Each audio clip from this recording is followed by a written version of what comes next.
Bismillahirrahmanirrahim.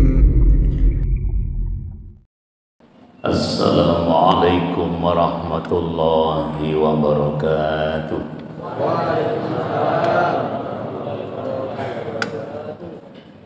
Sehat Bapak Ibu semua? Bismillahirrahmanirrahim. Muga-muga sehat awake. Bismillahirrahmanirrahim. Muga-muga sehat atine. Bismillahirrahmanirrahim. Muga-muga sehat duwike. Bismillahirrahmanirrahim. Muga-muga qabul hajati. Orang yang paling beruntung adalah saat ketika dipinjami oleh Allah umurnya menjumpai bulan suci Ramadan. Rugi, kata Nabi. Siapa ya Nabi? Orang yang dipanjangkan umurnya menjumpai Ramadan, tidak membuat dosanya diampuni oleh Allah. Jarak sholat satu ke sholat yang lain, tempat di mana Allah menghapus dosa. Jarak Jum'ah satu ke Jum'ah yang lain, tempat di mana Allah menghapus dosa. Jarak Ramadan satu ke Ramadan yang lain, tempat di mana Allah menghapus dosa. Ketiga-tiga nikmat ini sedang dihadiahkan oleh Allah kepada kita. Bunyal Islamu ala khamsin. Bangunan rukun Islam itu sedang dikumpulkan oleh Allah di bulan Ramadan. Syahadat an la ilaha illallah. Saat ini Allah sedang mengasah syahadat kita. Al-iman yazidu wa yanqus fajaddidu imanakum. Karena kondisi iman seseorang itu naik turun, maka Allah perintahkan untuk fajaddidu imanakum, memperbaiki iman setiap saat. Sayang, kebanyakan di antara kita menjadi orang tua ini jarang membumikan syahadat di dalam keluarga. Asyhadu, aku menyaksikan Engkau ya Allah. Bagaimana pelatihannya di keluarga? Kata Allah, wa fi anfusikum hatta yatabayyana lakum annahul haq. Kenalkan kepada keluarga bahwa di dalam dirinya ada banyak tanda-tanda kekuasaan Allah. Coba ingat sampai dengan malam hari ini.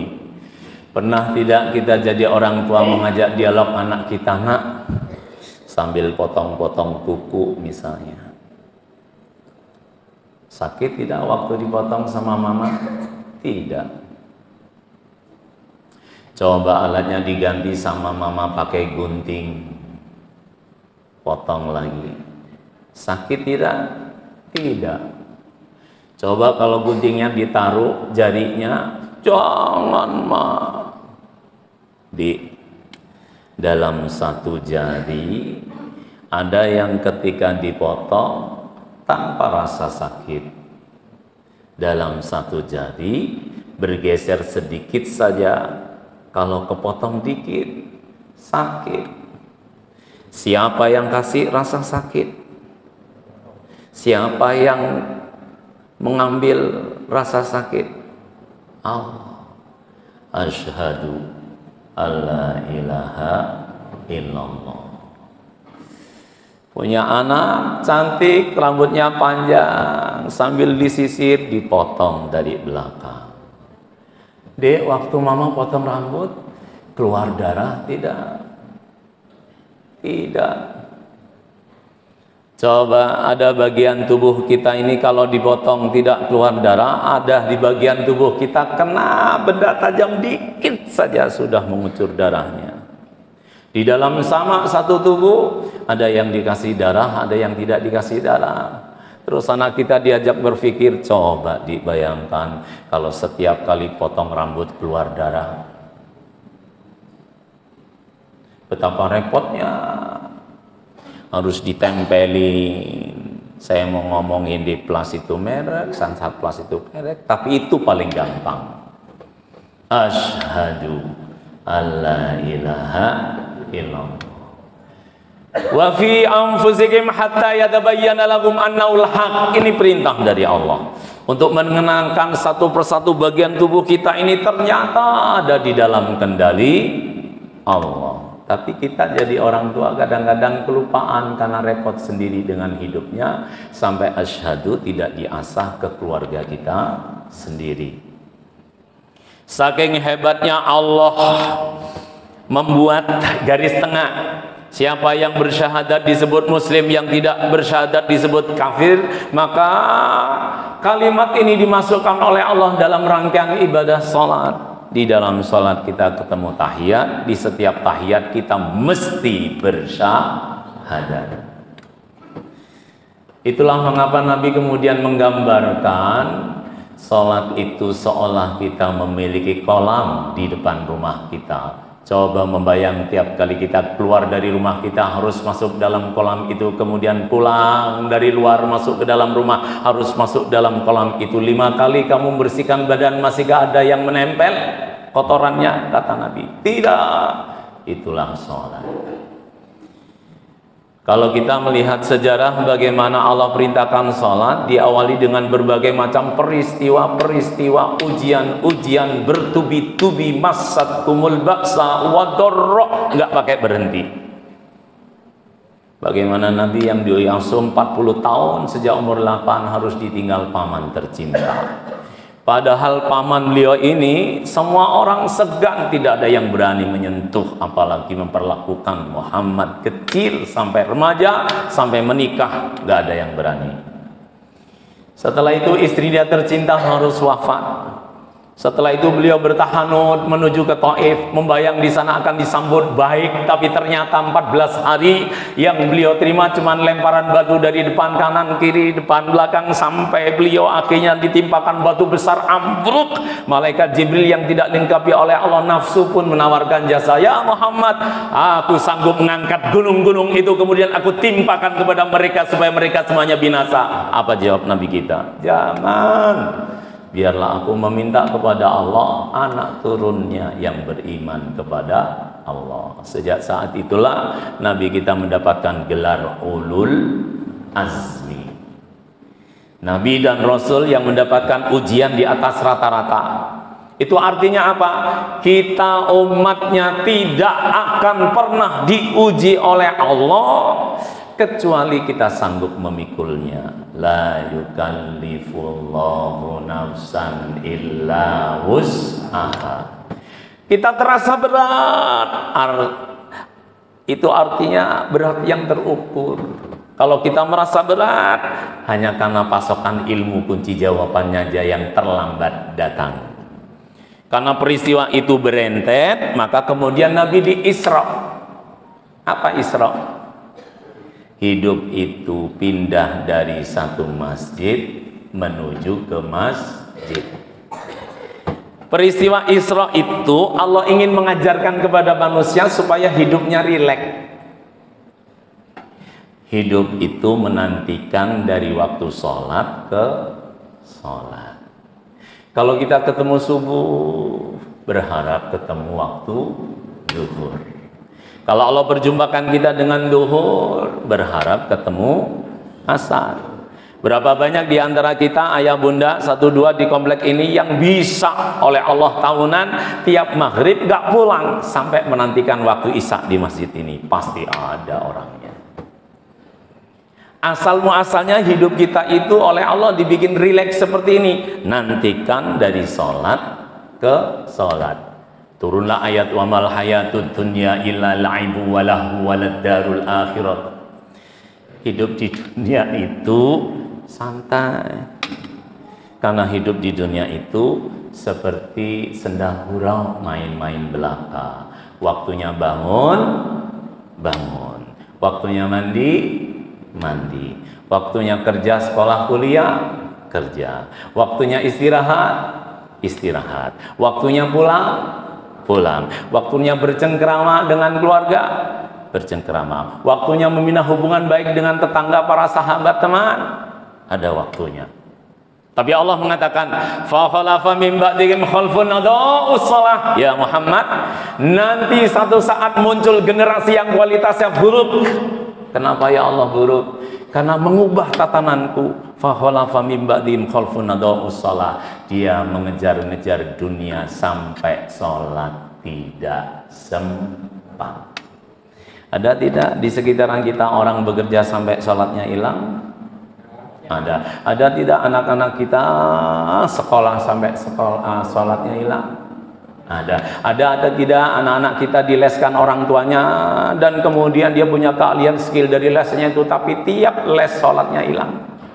Ada enggak anak-anak atau bapak-bapak ibu yang menyalurkan hobi olahraga sampai sholatnya hilang?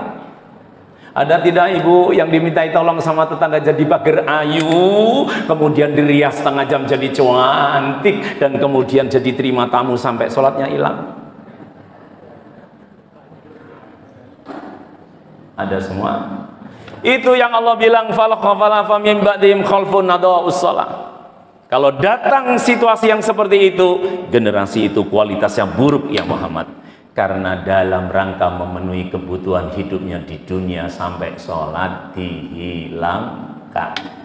Allah sayang, dalam putaran 1 tahun kita ketemu dengan bulan suci Ramadan, yang kemudian kita dimotivasi sholat sunnah kita di bulan Ramadan seperti wajib. Sholat wajib kita di bulan Ramadan dihitung 70 kali.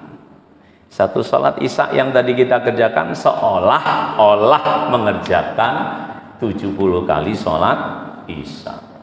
Karena Allah tahu bahwa betapa kita ini hidup di zaman di mana orang meninggalkan sholat merasa tidak berhutang kepada Allah. Padahal orang yang meninggalkan sholat itu dia dihitung oleh Allah hutang akhirat.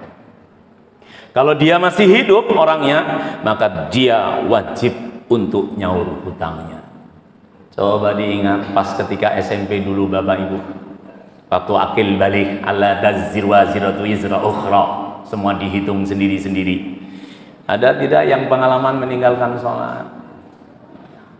Misalkan, waduh, nek eling-eling Ustaz SMP duhur asar hilang, duhur asar hilang. Setahun duhur asar kali 365, selama SMP 3 tahun berarti duhur asar kali 365 kali 3. 2000 sekian sholat itu hutang. Kalau sekarang ini kita masih dipinjami oleh Allah umut, maka kita wajib nyaur hutang itu. Habis sholat duhur lagi, habis sholat duhur lagi, habis sholat asar lagi. Hutang dunia saja diumum-umumkan. Pernah lihat jenazah yang akan dilepas menuju kuburan? Saya mewakili keluarga, barangkali ada hakul adami, utang piutang, silakan Bapak Ibu segera menghubungi kami. Karena dalam sejarah Nabi kita Muhammad sallallahu alaihi wasallam 3 kali tidak memberangkatkan jenazah karena jenazahnya terlilit hutang dunia. Pulang. Siapa yang menjemput kalau Nabi sudah pulang? Abu Bakar As-Siddiq. Dan Abu Bakar As-Siddiq selalu bilang sama Nabi, ya Nabi, berapapun utangnya jenazah saya yang nanggung. Diurusi sama Nabi.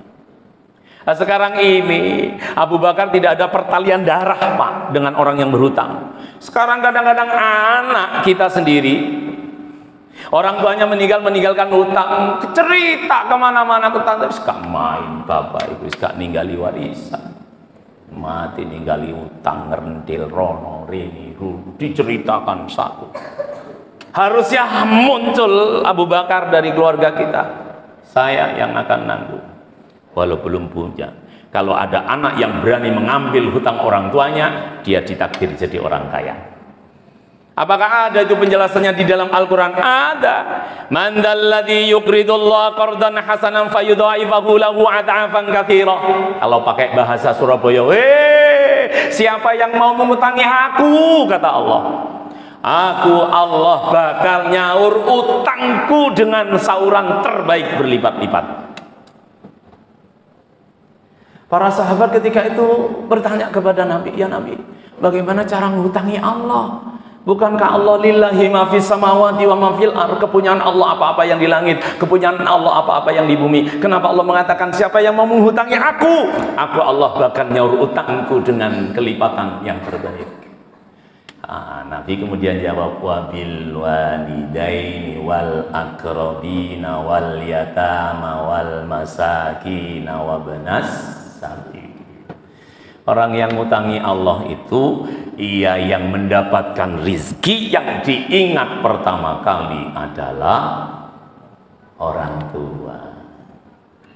Bapak-bapak selama ini sampai pensiun kalau dapat gaji, dapat rizki, yang diingat siapa? Kok guyu? Allah mengurut, wabil walidaini wal aqrabina wal yatama wal masakina wabnas sabil. Diurut sama Allah. Orang kalau mendapatkan rizki yang ingat pertama kali gambarnya adalah kedua orang tua, dan kemudian dia mendahulukan orang tuanya, kata Allah, aku akan ngasih berlipat-lipat kepada dia. Ini kalau nggak setel Pak ilmunya sama istri, bawaan keluarga kita tukaran terus. Yang ngono kek nawang tuamu. Gitu ya Bu ya? Bu? Enggak, alhamdulillah. Sebab biasanya bapak cenderung baik sama keluarga wedok, kurang dekat dengan keluarga lanang. Tiap kali ada perintah Allah, di situ ada ujian. Anak lanang, suami ibu itu kewajibannya adalah orang tua yang didulu-dulukan. Wanita, istrinya bapak, kewajiban yang diutama-tamakan adalah taat sama suami. Beda kewajiban. Makanya di situ mesti ada konflik. Nah, kita loman sama keluarga lanang, terus rapien pisan ibumu. Ngono. Apa nih gak langsung kepleh wong lanang kalau sudah dimarahi sama istrinya sendiri. Tapi kalau ibu menantikan rizkinya dari Allah itu berlipat-lipat, caranya begitu. Wabil walidaini, yang diingat pertama kali itu adalah orang tua. Nah, di dalam sholat dimasukkan syahadat. Di bulan suci Ramadan ini Allah mengumumkan 4 rukun Islam. Dan kita ketemu dengan perintah wajib zakat setahun sekali. Namanya zakat fitrah. Pokoknya bernyawa wajib zakat fitrah. Zakat-zakat yang lain kalau punya, kalau enggak punya kita termasuk kategori orang yang wajib dizakati. Tapi zakat fitri an-nafsi, untuk dirinya sendiri, yang membuat seluruh prestasi Ramadan kita ini bisa naik diterima oleh Allah saat ketika kita melakukan zakat fitri. Pokoknya bernyawa. Orang tua kita yang ada di rumah sakit dengan berbagai macam kabel dan selang masih bernyawa, wajib dizakati. Anak kita yang baru lahir procot, nggak ngerti apa-apa, wajib dizakati. Mung setahun sekali. Dan ternyata kita masih dipilih oleh Allah berjumpa dengan perintah dari Allah yang dihukumi wajib cuman setahun sekali, yakni puasa Ramadan. Itu pun dari subuh sampai maghrib. Sehingga Nabi mengingatkan banyak umatku yang puasa, sayang cuman dapat lapar dan dahaga. Kenapa? Karena kesibukan puasanya cuman menahan diri, nggak makan, nggak minum. Kalau cuman nggak makan, nggak minum, saya pernah beberapa tahun yang lalu menyampaikannya di forum ini, kita kalah sama Pingui. Pinguin itu nak hidupnya di panas apa dingin? Tahu tidak kalau pinguin itu perutnya besar, berarti akan ada telur yang akan keluar. Kalau pinguin itu perutnya besar, kemanapun pergi harus dikuntit sama ayah. Ke kanan ikut ke kanan, ke kiri muter-muter ikut muter-muter. Kenapa? Karena tugas ayah harus sukses menangkap telur itu. Kalau gagal, telur itu jatuh di atas salju. Kalau jatuh di atas salju, telur itu beku. Kalau beku, nggak lahir pinguin kecil. Saat ketika Allah datangkan bintik-bintik hujan salju, justru itu waktu yang ditakdirkan oleh Allah, telur itu keluar dan ayah menangkap di atas kedua kakinya. Setelah itu dengan bulu-bulunya lembut dirami. Karena lawannya salju, maka sang ayah mengerami telur itu supaya jadi hangat butuh waktu 4 bulan. Dan selama 4 bulan itu, ayah tidak makan. Ayah tidak minum sama sekali. Pernah Allah perintahkan kita puasa 4 bulan? Allah perintahkan kita puasa cuman 1 bulan utuh. Itu pun dari subuh sampai maghrib. Jadi kalau di jalanan ada ayah-ayah kita yang mampir di warung, berarti ayah kita kalah sama pinguin. Kenapa pinguin sanggup puasanya selama 4 bulan? Jawabannya indah. Karena pinguin kenal dengan Allah. Berarti sumbernya ada manusia yang tidak bisa taat terhadap perintahnya Allah karena dia belum kenal sama Allah. Sehingga Nabi mengatakan awaluddin ma'rifat wa kamalu ma'rifat at-tasdiq wa kamalu at-tasdiq at-tauhid wa kamalu at-tauhid ikhlas lillahi ta'ala. Awal seseorang dianggap oleh Allah sudah beragama kalau dia sudah kenal dengan Allah. Pinguin kenal sama Allah. Pinguin tahu penciptanya hebat. Pinguin tahu Allah menciptakan tabung tengkoloknya bisa berubah menjadi kulkas yang bisa mempertahankan makanan yang bisa bertahan selama 4 bulan. Pak Ustadz tanya, yang nyiptakan ayah siapa? Yang nyiptakan ayahmu siapa? Yang nyiptakan ayah? Yang nyiptakan ayah? Allah. Yang nyiptakan bunda? Allah. Yang nyiptakan kita semuanya Allah. Ingat itu saja sudah menjadi kekuatan yang luar biasa buat kita untuk melaksanakan perintahnya Allah. Terakhir, tiap hari Bapak Ibu harus berikrar, ya Allah, saya kepingin haji. Ini yang kelupaan di dalam agama Islam kebanyakan. Pernah Bapak cerita sama istri, aku kepingin haji deh.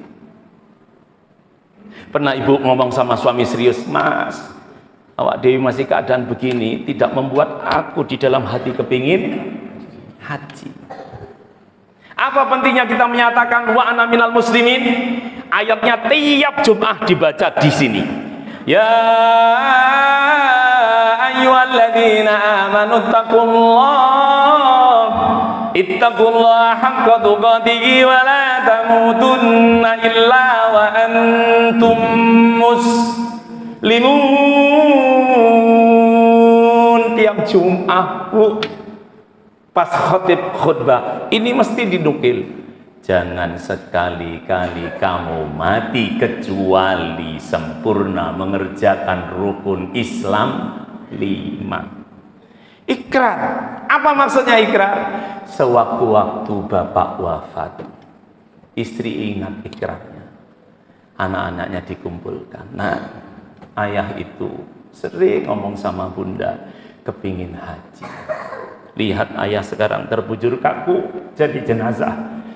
Sudah ngantarkan kamu jadi anak kuliah, kamu jadi manten berkeluarga, tapi ayah belum bisa mewujudkan hajinya. Ayo, tinggalannya ayah ini jangan dibagi dulu, nak. Kita ambil hartanya ayah, kita hajikan ayah. Kan sudah meninggal bunda, kita akan pilih orang yang terbaik untuk mewakili hajinya ayah. Berarti gaduh keinginan hajinya disambungkan oleh anak-anaknya yang mau menyisih-nyisihkan harta warisnya untuk mendahulukan menghajikan ayah, sehingga status ayah walaupun dihajikan badal itu karena keinginan ayah. Beda dengan ayah nggak pernah cerita kalau kepingin haji kepada istrinya, ibu nggak pernah cerita keinginan, kemudian ibunya wafat. Anak tidak pernah dengar, suami tidak pernah dengar, hanya karena suami yang rajin ngaji di masjid ini, anak yang rajin mondok kuliah, akhirnya tahu, ya, usul ya, jangan dibagi dulu hartanya ibu. Ayo ibu kita hajikan. Itu bukan karena keinginan ibu hajinya, tapi karena kebaikan suami atau kebaikan putra-putri kita. Makna wala tamutunna illa wa antum muslimun itu kita harus ikrar. Jangan sampai kita hidup syahadatnya tidak baik, sholatnya tidak baik, zakatnya tidak baik, puasanya tidak baik, nggak pernah ikrar haji. Mudah-mudahan semua ini dipanggil oleh Allah haji. Haji berangkat langsung, mudah-mudahan kalau haji reguler di Jawa Timur besok Senin daftar berangkat 36 tahun lagi. Kalau mau ikut haji plus Senin besok daftar masih nunggu 9 tahun lagi. Tapi ikrarnya harus sekarang. Waduh deh, nek 36 tahun nek dun awal lagi. Bang sekarang wis umur 55. Mulai terawih 10 juta disisihkan. Iki sampean simpen. Pe sak wayah-wayah ayah meninggal, hajikan pakai uang ini. Top gitu. Nek didaftarno temen ngenteni 36 tahun, tapi dengan menyisihkan itu di hadapan ikrar keluarga sudah haji kita. Sewaktu-waktu kita wafat sudah ada persiapan haji, sehingga praktek ayat wala tamutunna illa wa antum muslimun kita bisa melaksanakan. Subhanakallahumma wa bihamdika asyhadu an la ilaha illa anta astaghfiruka wa atubu ilaika fallibalighi syaitu minkumul ghaiba. Assalamualaikum warahmatullahi wabarakatuh.